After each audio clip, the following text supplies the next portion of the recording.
आज हम female genital organ का एक महत्वपूर्ण पार्ट फैलोपियन ट्यूब के बारे में बात करेंगे।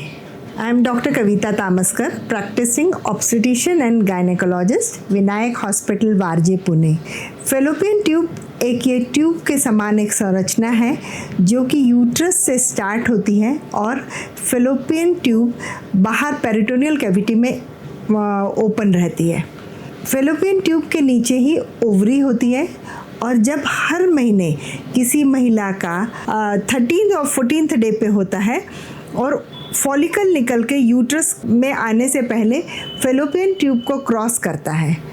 अगर उसी समय महिला का शारीरिक संबंध होता है तो स्पर्म भी यूट्रस को क्रॉस करके फैलोपियन ट्यूब में आता है और इस तरह जो बच्चे की शुरुआत होती है वो फैलोपियन ट्यूब में होती है।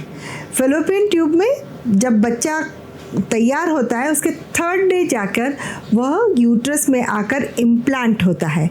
तो इस तरह जो स्पर्म का इधर से आना और फॉलिकल का इधर से आकर और उस ट्यूब में बच्चे का निर्माण होता है और उसके बाद उसका डेवलपमेंट यूट्रस के अंदर होता है। तो अतः किसी भी कारणवश अगर इस ट्यूब में कुछ बीमारी होती है तो बच्चा रुकने में परेशानी होती है। इसमें क्या परेशानी हो सकती है?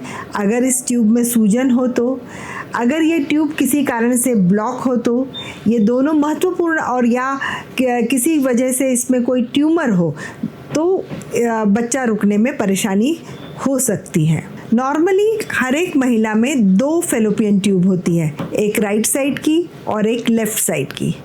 लेकिन अगर किसी कारणवश एक भी फैलोपियन ट्यूब काम कर रही है तो बच्चा रुकने की संभावना होती है, पर उसकी संभावना 50% तक रह जाती है।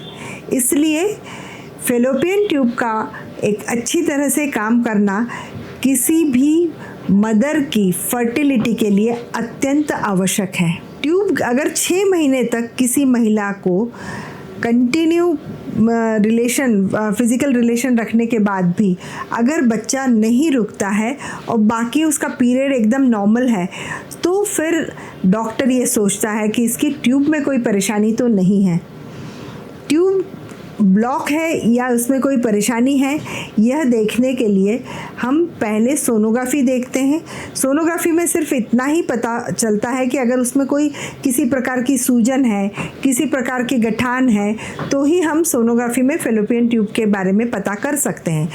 परंतु उसका ब्लॉकेजेस देखने के लिए हम 3 प्रकार के टेस्ट होते हैं जिसके द्वारा हम इसके ब्लॉकेजेस देख सकते हैं। सबसे आसान और इजी तरीका होता है सोनोसल्पिंगोग्राफी, यानी कि सोनोग्राफी के द्वारा हम ये पता कर सकते हैं कि ट्यूब ओपन है या नहीं। इसके लिए हमें यूट्रस के नीचे वाले भाग से सलाइन को डालते हैं और वह ट्यूब के दोनों भाग में फ्री फ्लो हो रहा है या नहीं, ये हम सोनोग्राफी के द्वारा देख सकते हैं।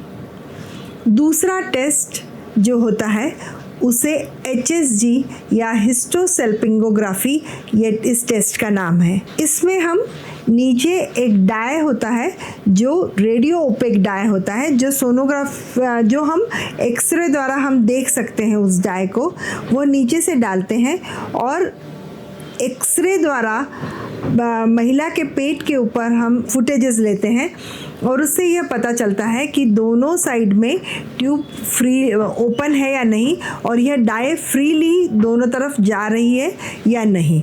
अगर दोनों तरफ फ्रीली जा रही है इसका मतलब है कि दोनों तरफ की ट्यूब ओपन है। अगर एक तरफ जा रही है, एक तरफ नहीं जा रही है, तो जिस तरफ नहीं जा रही है उस साइड की ट्यूब ब्लॉक है और जिस तरफ जा रही है उस साइड की ट्यूब जो है वो फ्रीली ओपन है।